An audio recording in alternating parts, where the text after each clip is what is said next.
The joint meeting will come to order.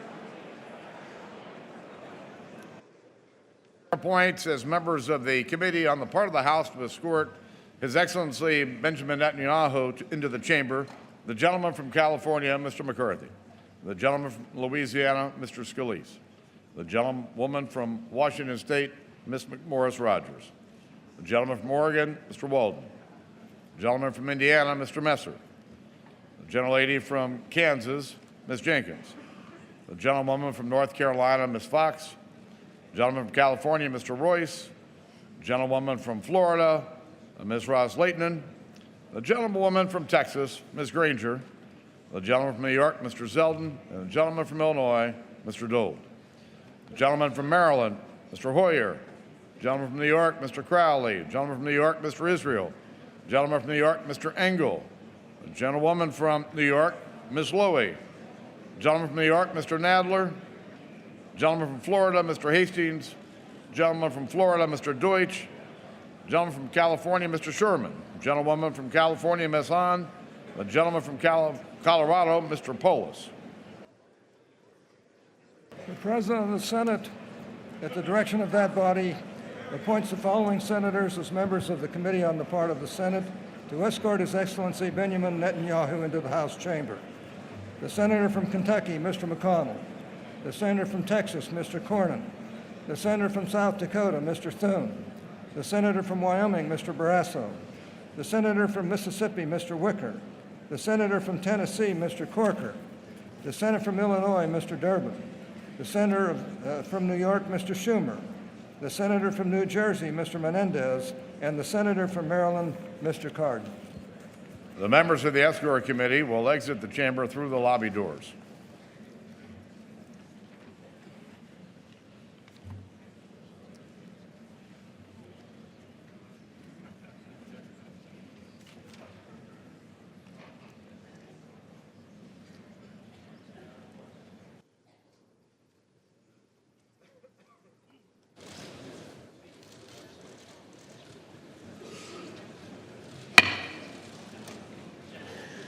Mr. Speaker, the Acting Dean of the Diplomatic Corps.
Mr. Speaker, the Prime Minister of Israel.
Members of Congress, I have the high privilege and distinct honor of presenting to you the Prime Minister of Israel, His Excellency Benjamin Netanyahu.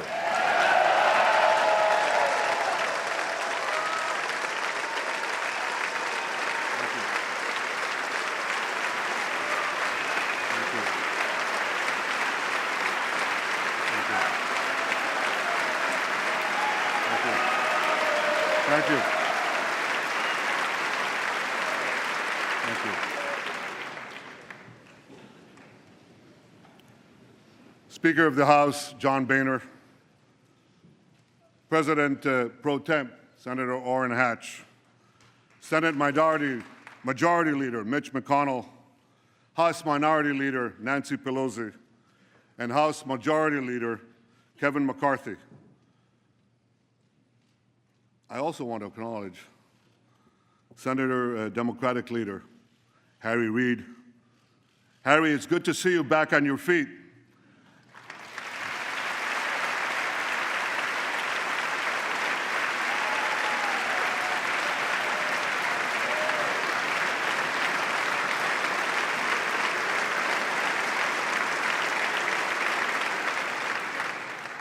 I guess it's true what they say, you can't keep a good man down.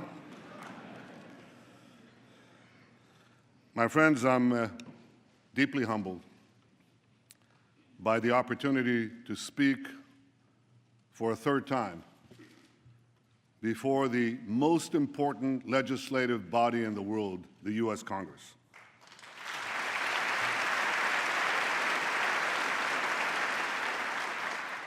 I want to thank you all for being here today. I know that my speech has been the subject of much controversy. I deeply regret that some perceive my being here as political. That was never my intention. I want to thank you, Democrats and Republicans, for your common support for Israel, year after year, decade after decade.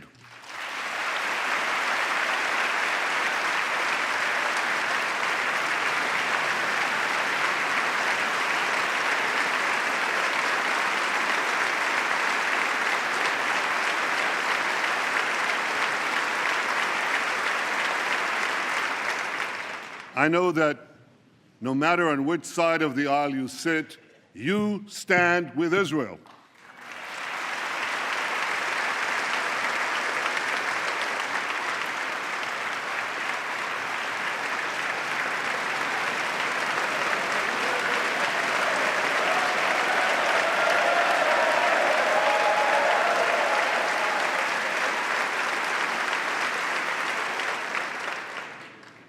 The remarkable alliance between Israel and the United States has always been above politics. It must always remain above politics.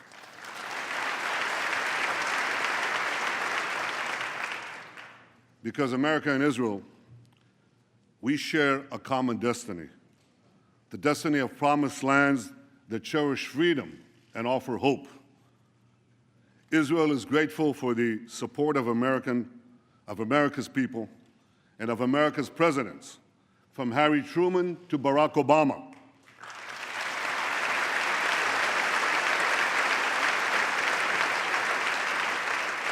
We appreciate all that President Obama has done for Israel. Now, some of that is widely known.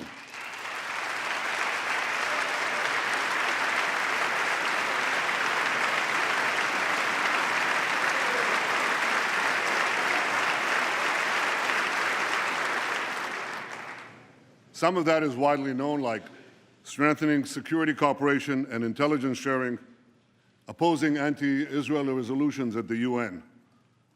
Some of what the President has done for Israel is less well known. I called him in 2010 when we had the Carmel forest fire, and he immediately agreed to respond to my request for urgent aid. In 2011, we had our embassy in Cairo under siege, and again, he provided vital assistance at the crucial moment. Or his support for more missile interceptors during our operation last summer when we took on Hamas terrorists.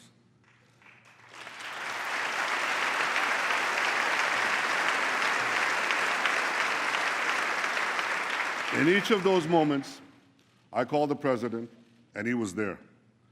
And some of what the President has done for Israel might never be known, because it touches on some of the most sensitive and strategic issues that arise between an American president and an Israeli prime minister. But I know it, and I will always be grateful to President Obama for that support.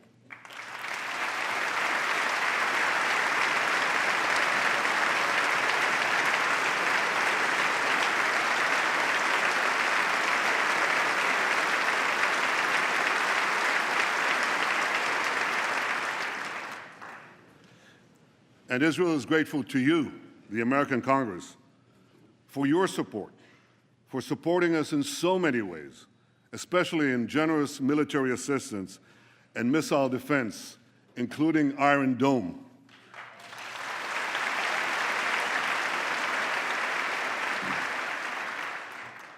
Last summer, millions of Israelis were protected from thousands of Hamas rockets because this Capitol dome helped build our Iron Dome.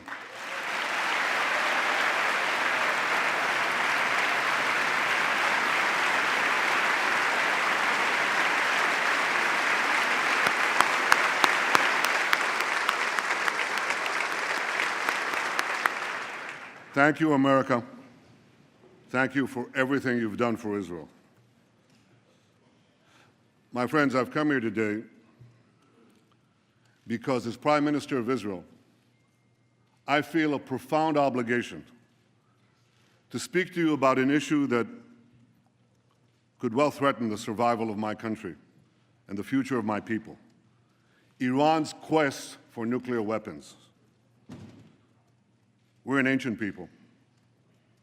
In our nearly 4,000 years of history, many have tried repeatedly to destroy the Jewish people. Tomorrow night, on the Jewish holiday of Purim, we'll read the book of Esther. We'll read of a powerful Persian viceroy named Aman, who plotted to destroy the Jewish people some 2,500 years ago. But a courageous Jewish woman, Queen Esther, exposed the plot and gained for the Jewish people the right to defend themselves against their enemies. The plot was foiled. Our people were saved.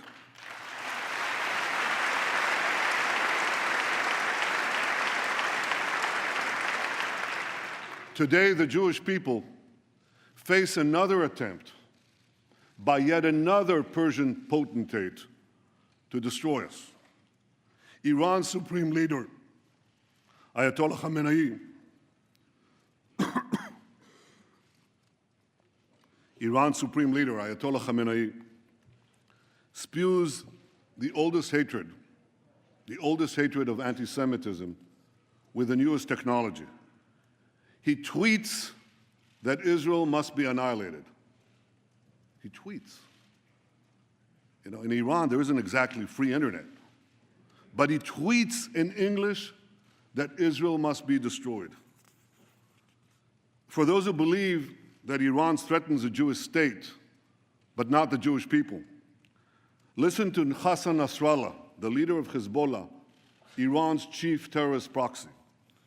He said, "If all the Jews gather in Israel, it will save us the trouble of chasing them down around the world."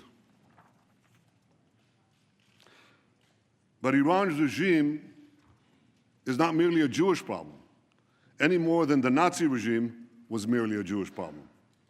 The 6 million Jews murdered by the Nazis were but a fraction of the 60 million people killed in World War II. So too, Iran's regime poses a grave threat not only to Israel, but also to the peace of the entire world. To understand just how dangerous Iran would be with nuclear weapons, we must fully understand the nature of the regime. The people of Iran are very talented people. They're heirs to one of the world's great civilizations. But in 1979, they were hijacked by religious zealots who imposed on them immediately a dark and brutal dictatorship. That year, the zealots drafted a constitution, a new one for Iran. It directed the Revolutionary Guards not only to protect Iran's borders, but also to fulfill the ideological mission of jihad. The regime's founder, Ayatollah Khomeini, exhorted his followers to export the revolution throughout the world. I'm standing here in Washington, D.C., and the difference is so stark. America's founding document promises life, liberty, and the pursuit of happiness. Iran's founding document pledges death, tyranny, and the pursuit of jihad. And as states are collapsing across the Middle East, Iran is charging into the void to do just that. Iran's goons in Gaza, its lackeys in Lebanon, its Revolutionary Guards on the Golan Heights are clutching Israel with three tentacles of terror. Backed by Iran, Assad is slaughtering Syrians. Backed by Iran, Shiite militias are rampaging through Iraq. Backed by Iran, Houthis are seizing control of Yemen, threatening the strategic straits at the mouth of the Red Sea.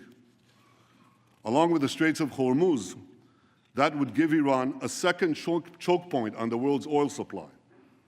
Just last week, near Hormuz, Iran carried out a military exercise blowing up a mock U.S. aircraft carrier. That's just last week, while they're having nuclear talks with the United States. But unfortunately, for the last 36 years, Iran's attacks against the United States have been anything but mock, and the targets have been all too real. Iran took dozens of Americans hostage in Tehran, murdered hundreds of American soldiers, Marines in Beirut, and was responsible for killing and maiming thousands of American servicemen and women in Iraq and Afghanistan. Beyond the Middle East, Iran attacks America and its allies through its global terror network. It blew up the Jewish Community Center and the Israeli embassy in Buenos Aires. It helped al-Qaeda bomb U.S. embassies in Africa. It even attempted to assassinate the Saudi ambassador right here in Washington, D.C. In the Middle East, Iran now dominates 4 Arab capitals: Baghdad, Damascus, Beirut, and Sana'a. And if Iran's aggression is left unchecked, more will surely follow. So at a time when many hope that Iran will join the community of nations, Iran is busy gobbling up the nations.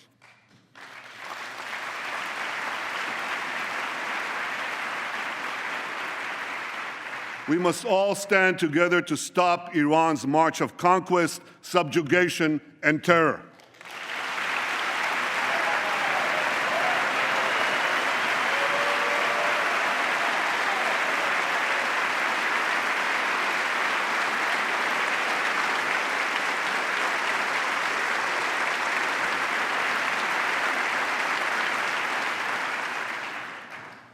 Now, 2 years ago, we were told to give President Rouhani and Foreign Minister Zarif a chance to bring change and moderation to Iran. Some change, some moderation. Rouhani's government hangs gays, persecutes Christians, jails journalists, and executes even more prisoners than before. Last year, the same Zarif, who charms Western diplomats, laid a wreath at the grave of Imad Murnia. Imad Murnia is the terrorist mastermind who spilled more American blood than any other terrorist besides Osama bin Laden. I'd like to see someone ask him a question about that. Iran's regime is as radical as ever. Its cries of death to America, that same America that it calls the Great Satan, as loud as ever. Now, this shouldn't be surprising, because the ideology of Iran's revolutionary regime is deeply rooted in militant Islam. And that's why this regime will always be an enemy of America. And don't be fooled. The battle between Iran and ISIS doesn't turn Iran into a friend of America. Iran and ISIS are competing for the crown of militant Islam. One calls itself the Islamic Republic, the other calls itself the Islamic State. Both want to impose a militant Islamic empire, first on the region and then on the entire world. They just disagree among themselves who will be the ruler of that empire. In this deadly Game of Thrones, there's no place for America or for Israel, no peace for Christians, Jews, or Muslims who don't share the Islamist medieval creed. No rights for women, no freedom for anyone. So when it comes to Iran and ISIS, the enemy of your enemy is your enemy.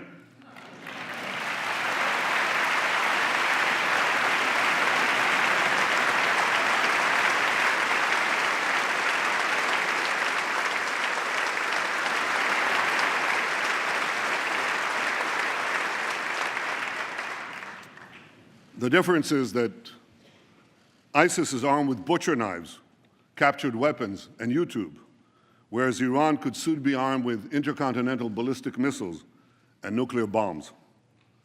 We must always remember, I'll say it one more time, the greatest danger facing our world is the marriage of militant Islam with nuclear weapons.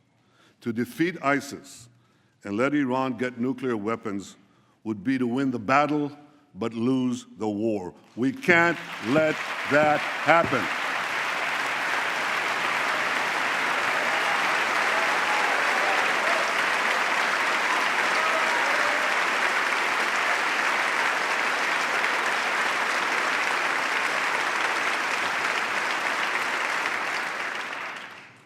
But that, my friends, is exactly what could happen if the deal now being negotiated is accepted by Iran. That deal will not prevent Iran from developing nuclear weapons. It would all but guarantee that Iran gets those weapons, lots of them. Let me explain why. While the final deal has not yet been signed, certain elements of any potential deal are now a matter of public record. You don't need intelligence agencies and secret information to know this. You can Google it. Absent a dramatic change, we know for sure that any deal with Iran will include two major concessions to Iran. The first major concession would leave Iran with a vast nuclear infrastructure, providing it with a short breakout time to the bomb. Breakout time is the time it takes to amass enough weapons-grade uranium or plutonium for a nuclear bomb. According to the deal, not a single nuclear facility would be demolished. Thousands of centrifuges used to enrich uranium would be left spinning. Thousands more would be temporarily disconnected, but not destroyed. Because Iran's nuclear program would be left largely intact, Iran's breakout time would be very short, about a year by US assessment, even shorter by Israel's. And if Iran's work on advanced centrifuges, faster and faster centrifuges, is not stopped, that breakout time could still be shorter, a lot shorter. True, certain restrictions would be imposed on Iran's nuclear program, and Iran's adherence to those restrictions would be supervised by international inspectors. But here's the problem. You see, inspectors document violations. They don't stop them. Inspectors knew when North Korea broke to the bomb, but that didn't stop anything. North Korea turned off the cameras, kicked out the inspectors. Within a few years, it got the bomb. Now we're warned that within 5 years, North Korea could have an arsenal of 100 nuclear bombs. Like North Korea, Iran too has defied international inspectors. It's done that on at least 3 separate occasions: 2005, 2006, 2010. Like North Korea, Iran broke the locks, shut off the cameras. Now, I know this is not going to come as a shock to any of you, but Iran not only defies inspectors, it also plays a pretty good game of hide and cheat with them. The UN's nuclear watchdog agency, the IAEA, said again yesterday that Iran still refuses to come clean about its military nuclear program. Iran was also caught twice, not once, twice, operating secret nuclear facilities in Natanz and Qom, facilities that inspectors didn't even know existed. Right now, Iran could be hiding nuclear facilities that we don't know about, the US and Israel. As the former head of inspections for the IAEA said in 2013, he said, if there's no undeclared installation today in Iran, it'll be the first time in 20 years that it doesn't have one. Iran has proven time and again that it cannot be trusted. And that's why the first major concession is a source of grave concern. It leaves Iran with a vast nuclear infrastructure and relies on inspectors to prevent a breakout. That concession creates a real danger that Iran could get to the bomb by violating the deal. But the second major concession creates an even greater danger, that Iran could get to the bomb by keeping the deal, because virtually all the restrictions on Iran's nuclear program will automatically expire in about a decade.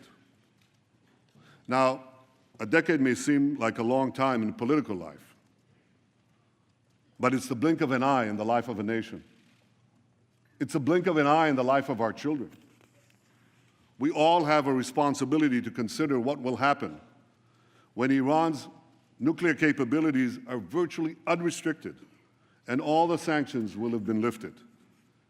Iran would then be free to build a huge nuclear capacity that could produce many, many nuclear bombs. Iran's supreme leader says that openly.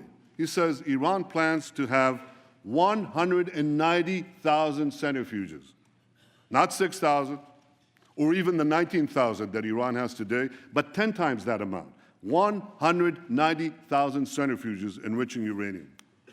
With this massive capacity, Iran could make the fuel for an entire nuclear arsenal, and this in a matter of weeks, once it makes that decision.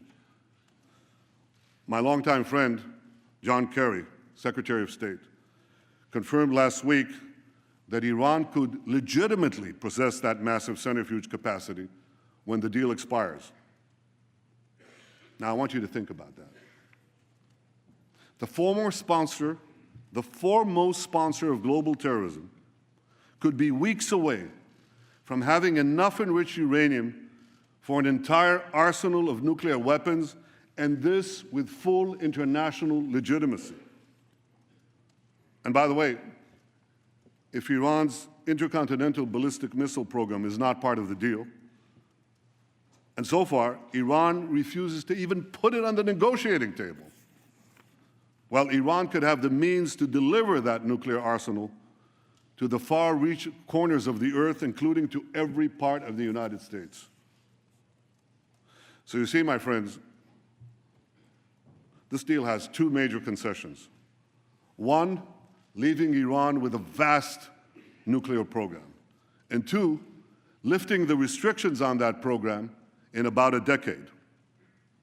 That's why this deal is so bad. It doesn't block Iran's path to the bomb, it paves Iran's path to the bomb. So why would anyone make this deal? Because they hope that Iran will change for the better in the coming years? Or they believe that the alternative to this deal is worse? Well, I disagree. I don't believe that Iran's radical regime will change for the better after this deal. This regime has been in power for 36 years, and its voracious appetite for aggression grows with each passing year. This deal would only whet Iran's appetite for more. Would Iran be less aggressive when sanctions are removed and its economy is stronger? If Iran is gobbling up 4 countries right now while it's under sanctions, how many more countries will Iran devour when sanctions are lifted? Would Iran fund less terrorism when it has mountains of cash with which to fund more terrorism? Why should Iran's radical regime change for the better when it can enjoy the best of both worlds, aggression abroad, prosperity at home? This is a question that everyone asks in our region. Israel's neighbors, Iran's neighbors, know that Iran will become even more aggressive and sponsor even more terrorism when its economy is unshackled and it's been given a clear path to the bomb.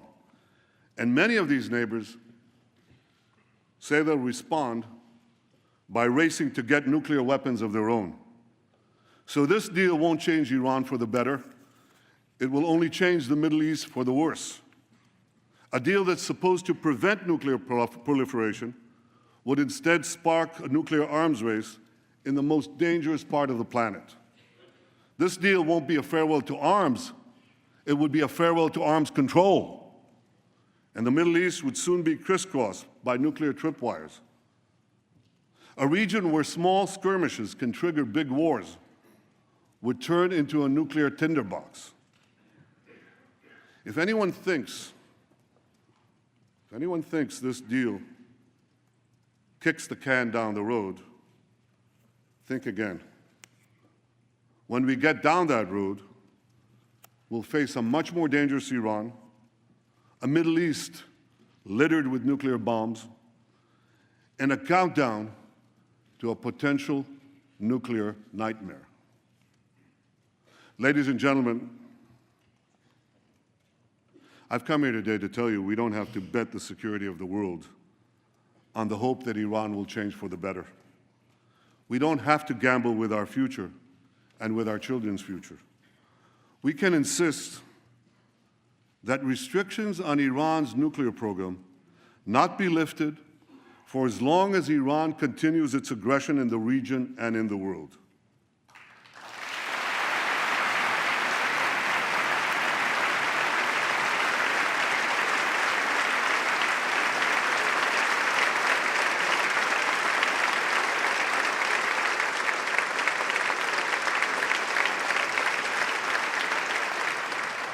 Before lifting those restrictions, the world should demand that Iran do three things.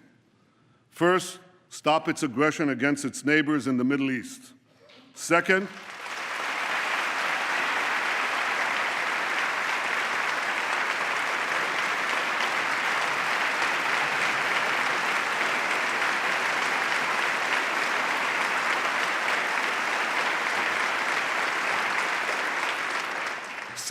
stop supporting terrorism around the world.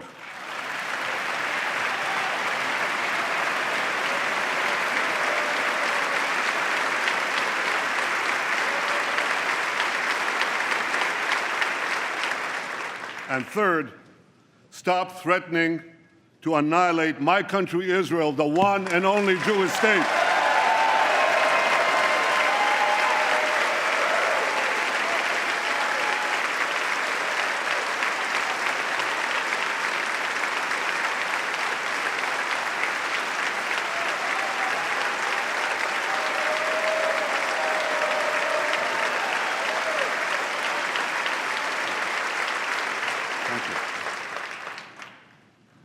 If the world powers are not prepared to insist that Iran change its behavior before a deal is signed, at the very least, they should insist that Iran change its behavior before a deal expires.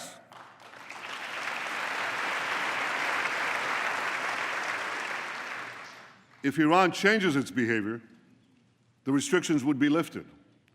If Iran doesn't change its behavior, the restrictions should not be lifted.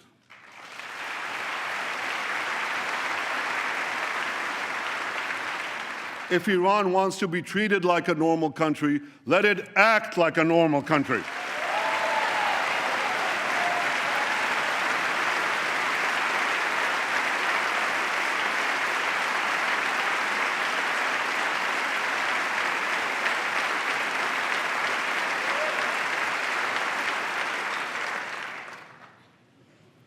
My friends, what about the argument that there is no alternative to this deal? That Iran's nuclear know-how cannot be erased, that its nuclear program is so advanced that the best we can do is delay the inevitable, which is essentially what the proposed deal seeks to do. Well, nuclear know-how without nuclear infrastructure doesn't get you very much. A race car driver without a car can't drive. A pilot without a plane can't fly. Without thousands of centrifuges, tons of enriched uranium, or heavy water facilities, Iran can't make nuclear weapons.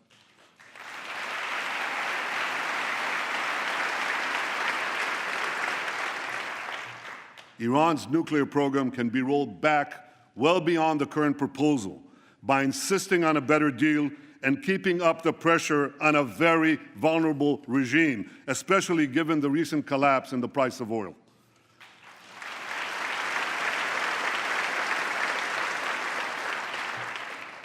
Now, if Iran threatens to walk away from the table, and this often happens in a Persian bazaar, call their bluff. They'll be back because they need the deal a lot more than you do.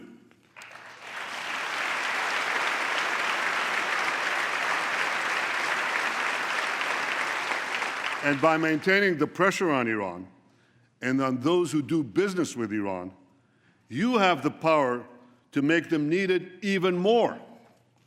My friends, for over a year, we've been told that no deal is better than a bad deal. Well, this is a bad deal. It's a very bad deal. We're better off without it.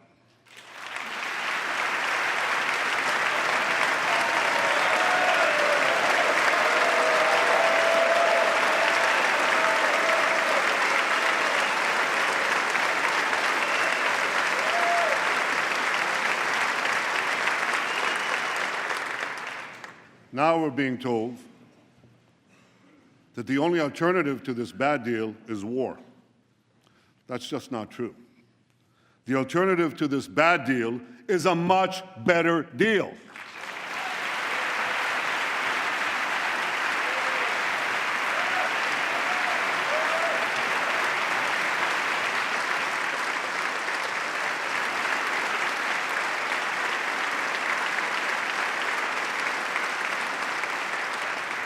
A better deal that doesn't leave Iran with a vast nuclear infrastructure and such a short breakout time.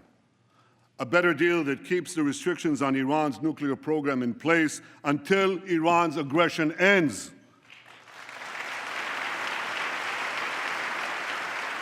A better deal that won't give Iran an easy path to the bomb. A better deal that Israel and its neighbors may not like, but with which we could live, literally. And no country has a greater stake. No country has a greater stake than Israel in a good deal that peacefully removes this threat. Ladies and gentlemen, history has placed us at a fateful crossroads. We must now choose between two paths. One path leads to a bad deal that will at best curtail Iran's nuclear ambitions for a while, but it will inexorably lead to a nuclear-armed Iran whose unbridled aggression will inevitably lead to war. The second path, however difficult, could lead to a much better deal that would prevent a nuclear-armed Iran, a nuclearized Middle East, and the horrific consequences of both to all of humanity. You don't have to read Robert Frost to know.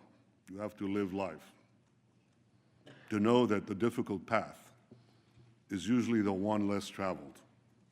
But it will make all the difference for the future of my country, the security of the Middle East, and the peace of the world, the peace we all desire.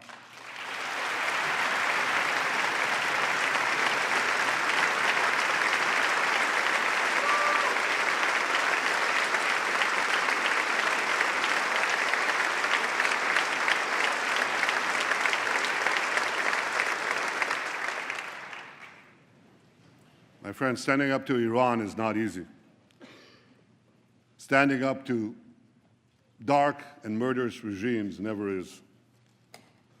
With us today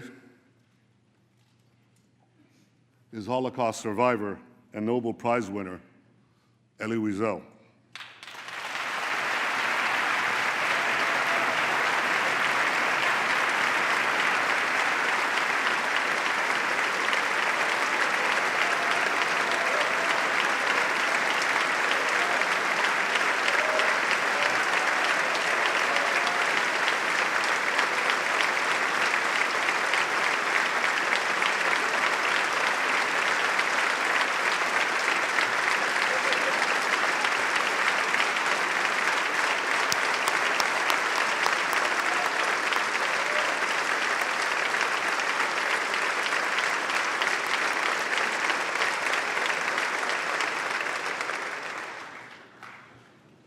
Elie, your life and work inspire us to give meaning to the words, never again.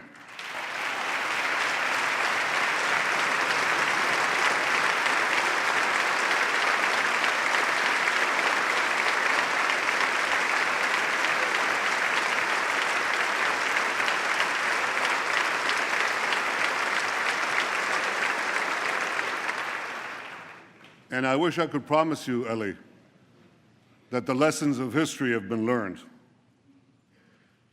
I can only urge the leaders of the world not to repeat the mistakes of the past.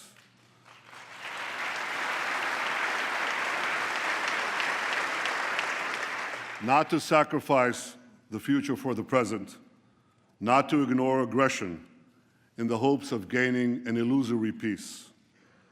But I can guarantee you this: the days when the Jewish people remain passive in the face of genocidal enemies, those days are over.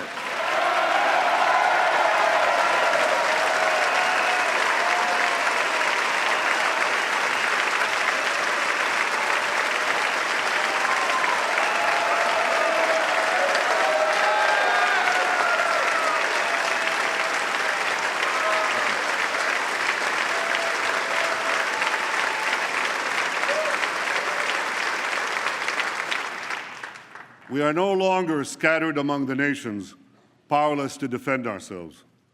We've restored our sovereignty in our ancient home, and the soldiers who defend our home have boundless courage. For the first time in 100 generations, we, the Jewish people, can defend ourselves.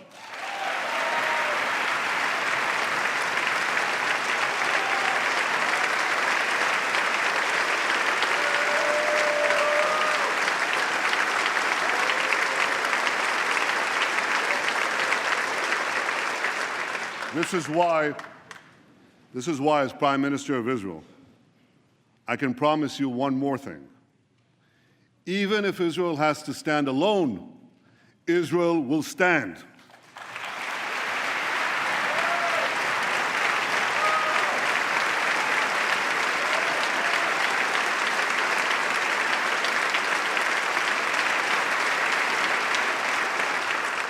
But I know that Israel does not stand alone. I know that America stands with Israel. I know that you stand with Israel.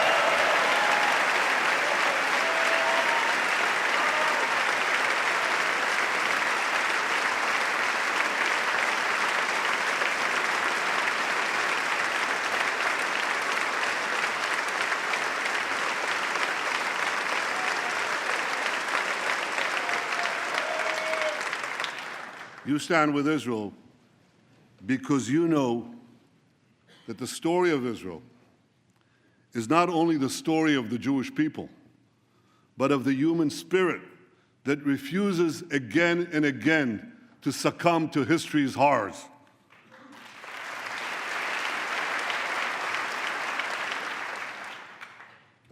Facing me,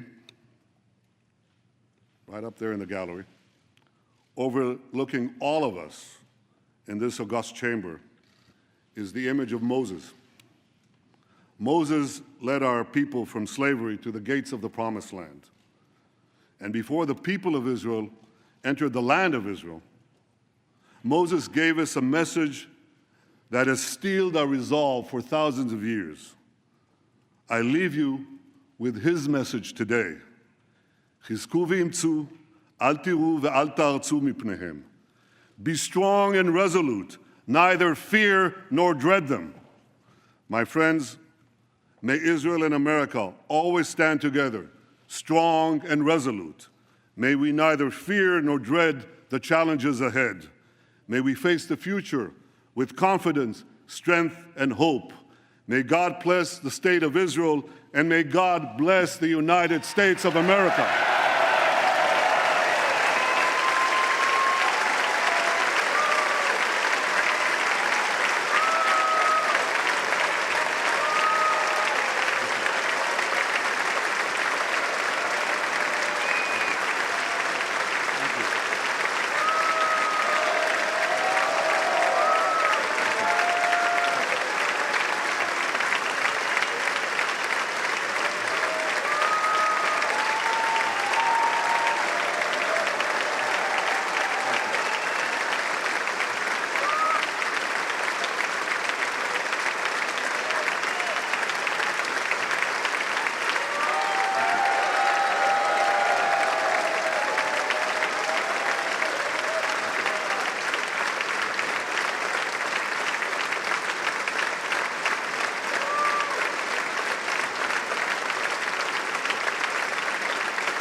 Thank you.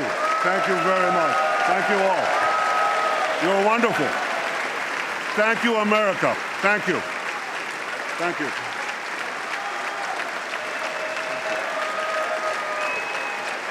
Thank you.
The purpose of the joint meeting having been completed, the chair declares the joint meeting of the two houses now resolved.